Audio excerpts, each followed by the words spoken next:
welcome to the Blazing Cook. Thank you for stopping by. If it's your first time, please hit that subscribe button. Leave your comments down below. Let me know what you think.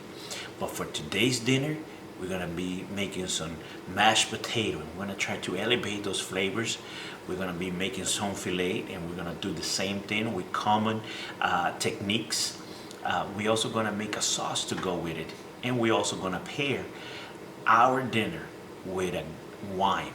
Remember, wine, when used properly, can be an extension of the recipe or the dinner that you're eating. Without further ado, please follow me into the kitchen. First things first, I'm getting my utensils done. We're gonna be using 5 large roasted potatoes. You're gonna peel them, and you're gonna want to slice them into chunks as even as possible. Remember, even pieces, even cook, so you don't end up with lumps at the end when you're trying to make the fluffy potatoes. So you can see here in the water, they all look pretty even, but you need to salt the water heavily. It's about 2 tablespoons of salt. We're gonna now chop finely, but not too crazy, evenly or fine. Onions. This is a white sweet onion that we're gonna be pairing with some mushroom to create a nice sauce after we finish braising our steaks, which I'll show you here in a minute.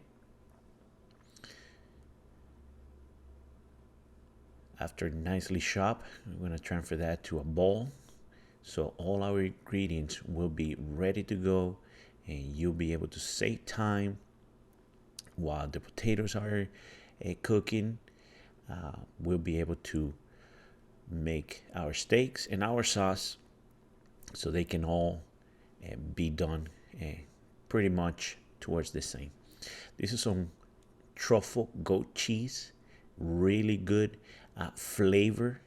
It's not overpowering, but it does have that hint of truffle that is gonna make the potatoes better. It's gonna enhance the flavors, and the way that I'm gonna grate it is using the small part of the grating, so that way the cheese can come as fluffy as possible. And I'm gonna be incorporating it as I'm rising the potatoes, so there's not going to be lumps of cheeses. As you can see here, it's nice and fluffy, nice and fine. So as I'm incorporating into the mashed potato, incorporate nice and easily. Now, these are the steaks. I had it in the fridge for about 4 hours. All I did is I salt them. I let the salt penetrate during that time, and now it's time to put it in the cast iron, so we can braise them.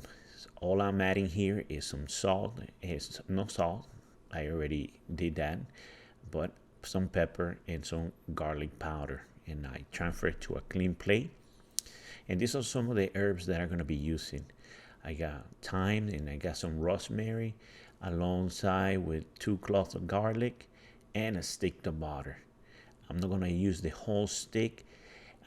The very beginning, I'm just using probably a teaspoon, just so I can create a nice sear on the cast iron. This cast iron could be a little hotter. You can work with this, but a little hotter would be a whole lot better. But as you can see, I'm getting a nice sear on those steaks, and we want to do the same thing on both sides. When I saw that my steaks were getting the same sear on the other side, I decided to add the herbs and the garlic, let them melt, and now I'm braising them. I'm infusing those earthy flavors into the meat as they finish the cooking. You don't want to overcook these steaks. Nice medium rare is where you want to be. And right now It's just smelling delicious. It's smelling really, really, really good. The garlic and the butter, the rosemary, the thyme is just creating some beautiful aromas. Well, at this point, I took my steaks out. I leaving it to rest. And in the same pan, without adding any more butter or anything like that, I threw in my mushrooms and my onion. I want to caramelize those. I want to be able to create root. And as you see, at this point, as they are almost over, I added a little bit of salt, 2 pinch of salt. At this to this point, I haven't added any salt to this whole mushroom and onion sauce. And as I see that they're getting to the point that they're getting ready, I'm gonna take them out. I don't want to finish completely cooking.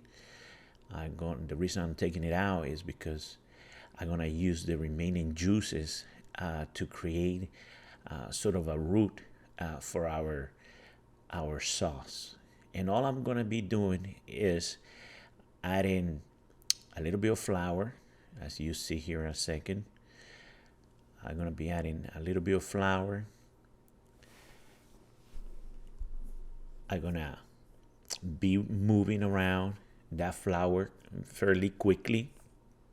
I wanted to kind of get that floury taste out of it and absorb some of the remaining juices in the pan. So I'm just gonna whisk here. I'm gonna continue to do that.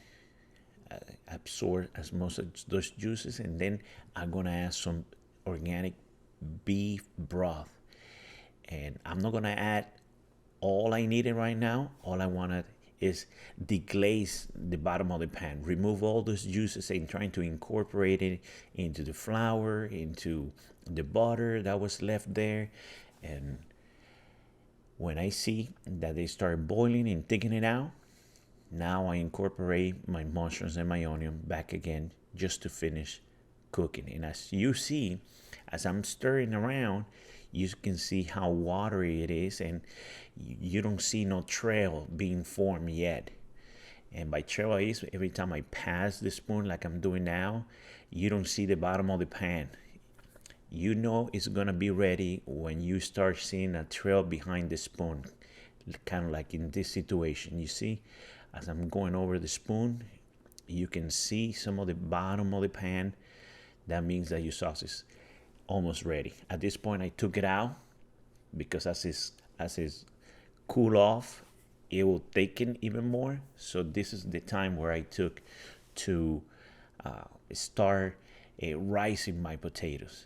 And like I told you before, I'm gonna be rising a little bit at a time and incorporating a little bit of that beautiful goat cheese with truffle pieces on, infused truffle cheese. And as you can see, it actually look like part of the rice potatoes, and you will see that they incorporate so nicely. I'm using a whisk to move the potato to incorporate the cheese because I don't want lumps and I don't want a paste.